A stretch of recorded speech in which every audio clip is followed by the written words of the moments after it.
또 한 해의 고난 주간이 시작이 됐습니다. 어떤 모습으로든 이 시간 동안 저희는 예수님을 생각하며 보내게 됩니다. 올해는 예수님의 마지막 일주일을 생각하려고 합니다.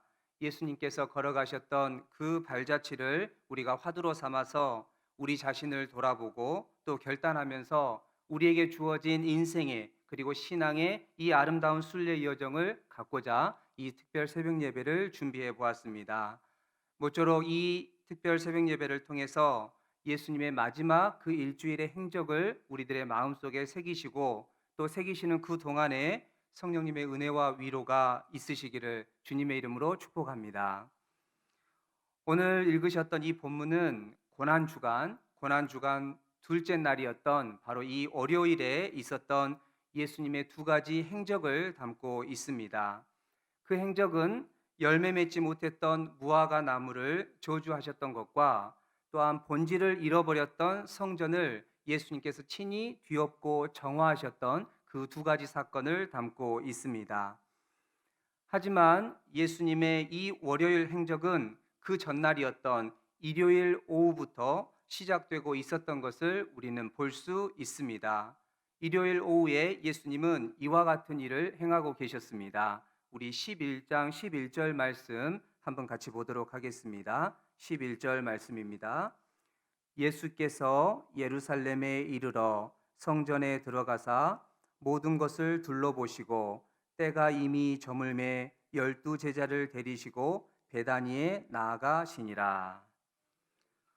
예수님께서는 일요일 오전 즈음에 백성들의 환호를 받으셨습니다. 그리고 오후 늦게에는 그런 군중들을 뒤로 물리시고 성전을 살피시고 계셨습니다. 그런데 여기에서 우리가 주목할 것은 예수님께서 머무셨던 성전이라고 하는 그 장소와 또 그곳에서 예수님이 행하셨던 바로 그 살피시는 행동에 있습니다. 왜냐하면 이 성전이라고 하는 장소와 예수님이 행하신 일은 바로 이후에 등장하는 무화과 나무를 저주하시고 성전을 정화하셨던 사건들과 긴밀하게 연결되어 있기 때문입니다. 먼저 일요일 오후 늦게 성전에서 행하셨던 일을 다시 한번 떠올려 보십시오. 성전에 들어가셔서 둘러보십니다. 그냥 여기저기를 둘러보고 기웃거리거나 구경하시는 것이 아니라 오늘 말씀을 보면 모든 것을 살펴보셨다라고 나옵니다. 모든 것을 하나하나 성전에 있는 것을 빠짐없이 유심히 예수님께서는 특별히 관심하여서 살펴보셨던 것입니다. 마치 왜 이것이 여기 있어야 되는 것인지, 왜 우리가 이런 행동을 성전에서 행해야 되는지를 의문을 품고 성전에 있는 모든 것에 대해서, 그 의미에 대해서, 그 존재에 대해서 이유를 헤아리듯이 모든 것을 찬찬히 둘러보고 살펴보고 계셨다라는 것입니다. 그런데 일요일 오후 성전에서 행하신 이 모습이 그 다음 날 월요일 오전에 베다니에서 예루살렘으로 가시는 그 길, 바로 첫 번째 행적이었던 무화과 나무를 살피시던 그 모습과 매우 닮아 있는 것을 보실 수 있으실 겁니다. 우리 11장 13절 무화과 나무를 살피시는 예수님의 모습을 살펴보겠습니다. 13절입니다. 멀리서 잎사귀 있는 한 무화과 나무를 보시고 혹 그 나무에 무엇이 있을까 하여 가셨더니 가서 보신즉 잎사귀 외에 아무것도 없더라. 이는 무화과의 때가 아님이라.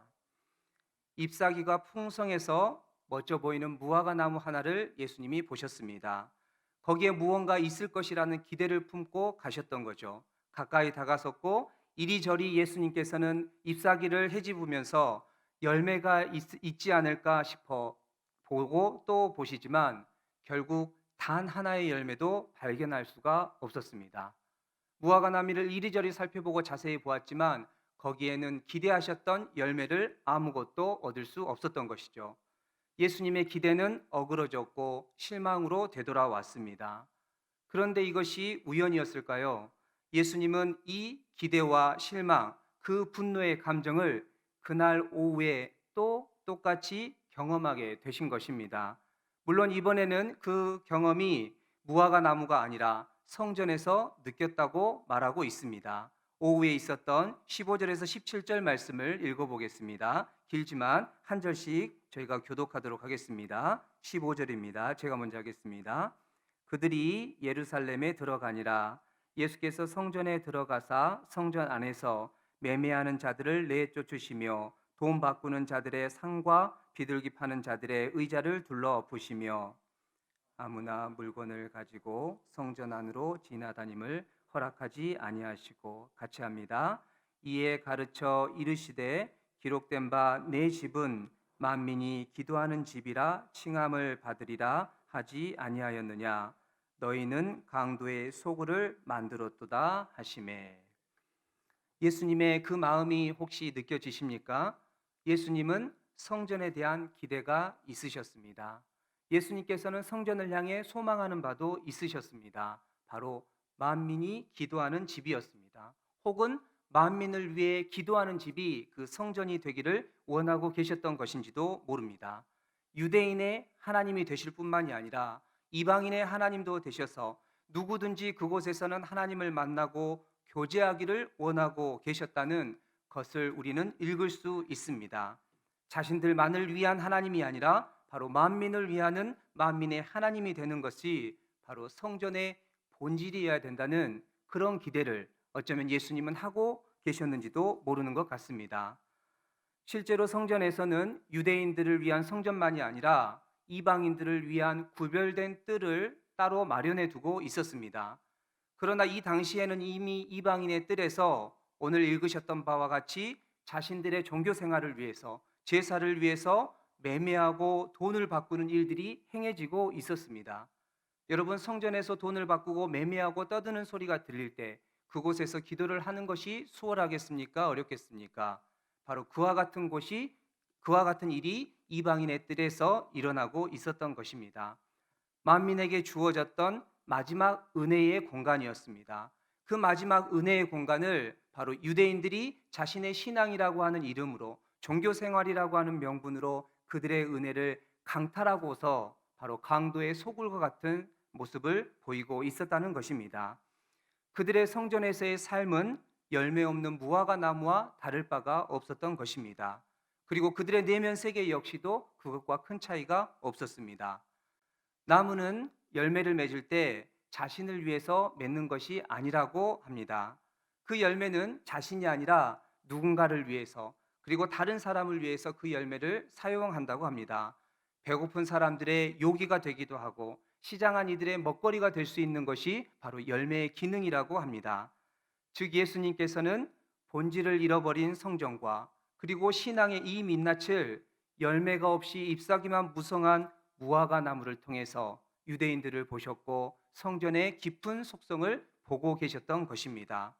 월요일 오전에는 무화과 나무를 통해서 그것을 보고 계셨고, 월요일 오후에는 성전에서의 그 모습을 통해서 무엇이 믿음과 신앙의 본질인지를 예수님께서는 꿰뚫어 보고 기록을 남겨 우리에게 주고 계시는 것입니다. 그러므로 고난 주간의 둘째 날인 월요일 이 새벽에 예수님의 이 행적을 따라서 우리가 우리의 신앙과 삶을 돌아볼 수 있기를 원합니다. 예수님께서는 무화과 나무에 대한 기대가 있으셨던 거죠. 자신을 위해서 존재하기보다는 그 가진 열매를 통해서 다른 사람의 필요를 채워주는 존재가 되기를 원하고 계셨습니다. 겉으로 드러나는 잎사귀를 볼 때 무화과 나무는 충분히 그럴 수 있고 또 그럴 만한 여지가 있었던 것으로 보였습니다. 예수님께서는 무화과 나무에서 많은 열매가 맺혀서 누구에게나 나누어 줄 수 있는 그런 많은 열매가 맺히기를 원하셨던 것은 아니라고 성경은 기록하고 있습니다.